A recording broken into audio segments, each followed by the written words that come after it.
So HBO announces a new Harry Potter series, right? And you'd think the excitement would be through the roof. But then the first trailer drops, and bam, a massive storm of fan backlash just explodes online. So what on earth happened? Well, that's what we're going to dig into today. We're going to deconstruct that whole reaction, looking at an analysis that tries to pinpoint the exact moment it all went sideways. You know, it's the kind of question that has to keep studio execs up at night. How can a fan base that loves something so much turn on a new adaptation before it's even out? The whole Harry Potter trailer situation, it's like a masterclass in just that. So let's figure it out. What was the spark that lit this massive fuse?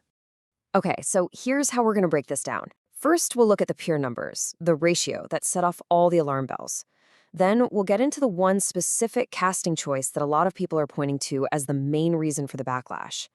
After that, we'll see how that one thing ballooned into a much bigger critique, sparking fears that we're seeing another Rings of Power situation, and what this all could mean for the story because of something called the butterfly effect. All right, first up, the trailer ratio. Before we get into all the opinions and the debates, you gotta look at the raw data, because on social media, sometimes the numbers really do tell the whole story. So the first sign that something was seriously wrong was just a huge number. The dislike count on that official trailer blew past 250,000. I mean, we're not talking about a handful of grumpy fans here. This was a wave of negativity so big that it apparently caught even the critics by surprise. And this right here, this is what the internet calls getting ratioed. It's not just that there were a lot of dislikes, it's that they completely crushed the likes. We're talking 2.5 times more dislikes than likes. That's not just a bad sign, it's a massive, flashing red light signaling that something has gone very, very wrong with the audience, right from the jump. Okay, so the numbers are bad, really bad. But why? What was it that set everyone off? It wasn't the special effects. It wasn't the music. Nope. The analysis we're looking at says this whole firestorm really kicked off because of one single casting choice.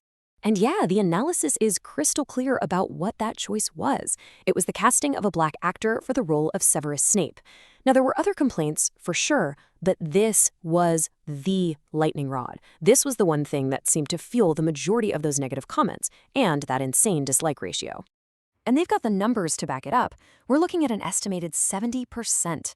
Think about that. 7 out of every 10 angry comments were zeroed in on this one specific thing.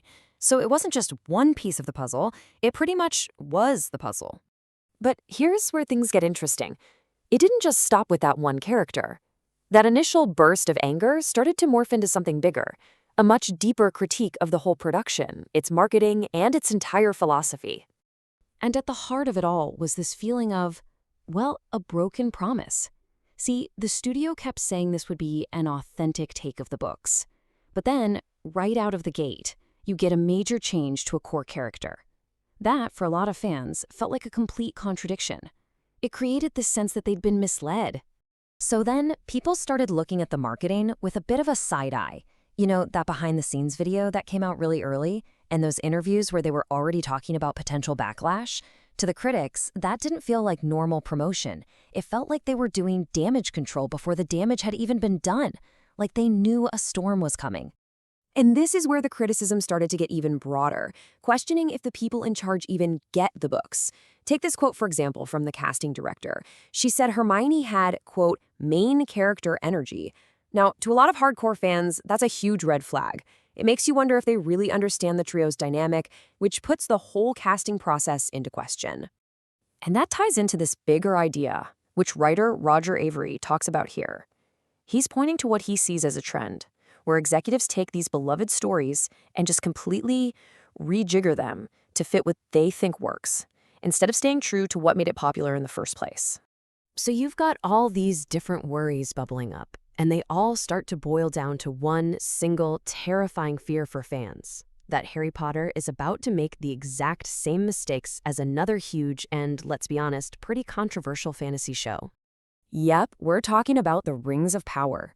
In this whole debate, that show has become the go-to example, kind of a shorthand for a cautionary tale. You know, a gigantic, expensive show that in the eyes of many fans just drifted way too far from the original books and ended up pushing people away.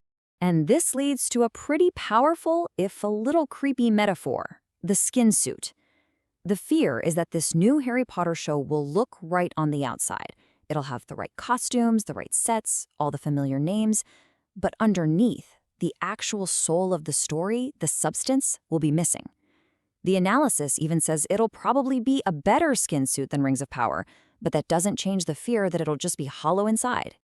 Okay, so that brings us to our final section, and honestly, it might be the biggest concern of all.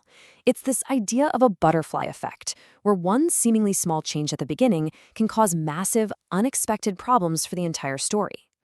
It's like a domino effect. Look at how it could play out. You make one minor change. Okay, fine. But now, because of that change, the dynamics between characters have to be tweaked. And because of that, maybe some classic scenes have to be rewritten so they don't seem problematic in this new context. And before you know it, step by step, the story you're telling isn't really the story from the book anymore. This whole idea actually comes from George R.R. Martin. He's talked a lot about this butterfly effect in adaptations. You change one tiny detail early on, you kill a butterfly, so to speak, and those ripples can grow into a tidal wave that completely changes the ending. And that is the absolute heart of the criticism. It's not just about what a character looks like. It's about the story's engine. How does it work? If you change this core part of Snape, do you then have to make him less of a jerk? Do you have to change how the other kids treat him? Will his incredibly complex gray area morality get simplified? The fear is that if you pull on this one seemingly small thread, the entire tapestry of his character and his role in the story could completely unravel. So there you have it. From a wild dislike ratio to a firestorm over one casting choice, all the way to deep-seated fears about the butterfly effect, this whole thing really boils down to one huge, complicated question. When you're adapting something that people truly love, where do you draw the line between a fresh take and a flat-out betrayal? It's a question fans are wrestling with, and you can bet creators are too. And there's definitely no easy answer.